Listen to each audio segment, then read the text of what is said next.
Week 1 is officially here, so that means 5 moves to make is back every single week until the end of the season. So let's get into it. Move number 1, heading into the first week of the season. Clean up your rosters. This feels simple, but I've looked across my Dynasty leagues, and while my rosters are clean, other people's are not. And you might be asking, what does that actually mean?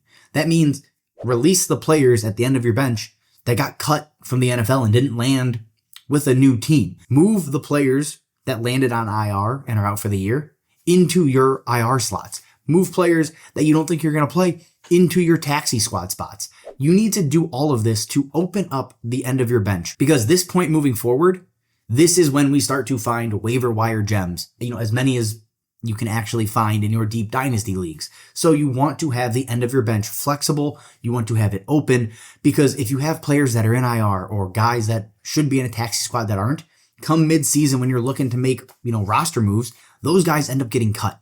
So you need to make sure your team is clean and in a perfect condition so you can react to everything that is about to happen for the next 4 months. So this feeds into moves 2 through 4, because I'm going to talk about a few players I think we should be adding right now. So at number 2, add Jacob Cowing. Now, depending on your format, he is available in either 40 to 60% of leagues from what I've seen across different platforms.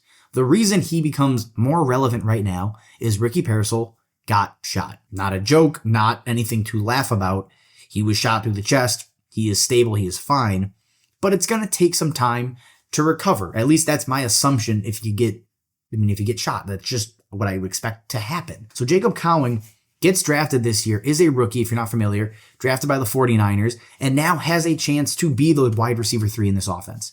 It's not a guarantee by any stretch of the imagination, but the guys ahead of him on the depth chart, at least on the sleeper depth chart that I took the 2 seconds to check, Juwan Jennings, Ronnie Bell, Chris Conley, we know what these players are. I'm not running to the waivers to go add somebody like that.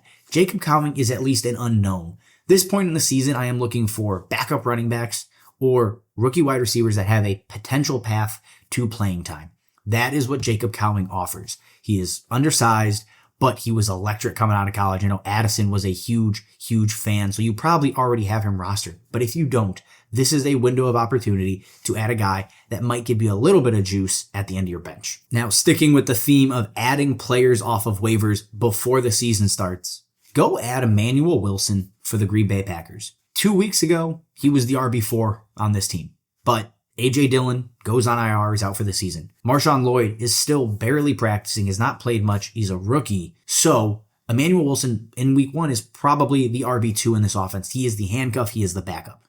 That is obviously going to change as Marshawn Lloyd gets healthy. But early on, if anything happens to Josh Jacobs, Emanuel Wilson is the guy. He is the next man up in this offense. So he needs to be rostered. You're going to see this throughout the season, right? If you haven't been a DLF YouTube channel fan for long, a lot of these 5 moves to make, we're talking about backup running backs, backup wide receivers, because that is the state of Dynasty, right? You're not going to find a ton of superstar players on your waiver wire. At least you typically shouldn't. So when we see running backs that get vaulted into, 1 snap away from being relevant, we need to bring them up. And that actually takes me to move number 4. And that is go at Hassan Haskins. Hassan Haskins did not do anything when he was with the Titans, right? They even brought in Tajay Spears in Hassan Haskins, I think his 2nd season, to basically just say, yeah, he's irrelevant, he's hurt, whatever. Well, he's now signed with the Los Angeles Chargers, and that makes sense, and it's relevant because Hassan Haskins was a Michigan Wolverine underneath Jim Harbaugh. This backfield is a complete nightmare.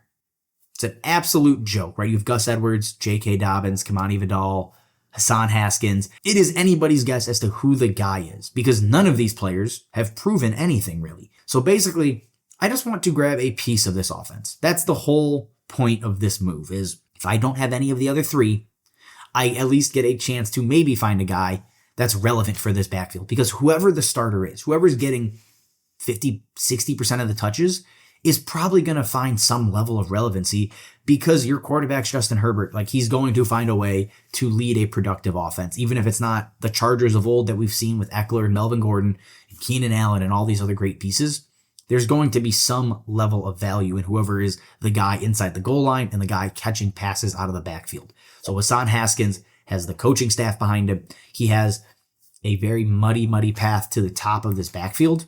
You may as well take a chance if you've opened up a roster spot by adding guys, like I said, A.J. Dillon to IR. That's the point of cleaning up your roster, is it lets you take these low-level flyers on dirt cheap players and just see if something sticks. That's what you're trying to do with the end of your benches. That's what Hassan Haskins offers you. And to close it out, this is kind of a cop-out, but set your lineups, have fun. Look, football season's here. It's fantasy, guys. We are here to enjoy ourselves, right? Addison and I are going to help you every single step of the way over the next 4 months, and then the next 8 months after that, and then the next 4 months. We're here year round. So enjoy yourself. We are going to take a lot of the hard work for you. Set your lineups. Go win some titles. Football's back, baby. Let's get after it.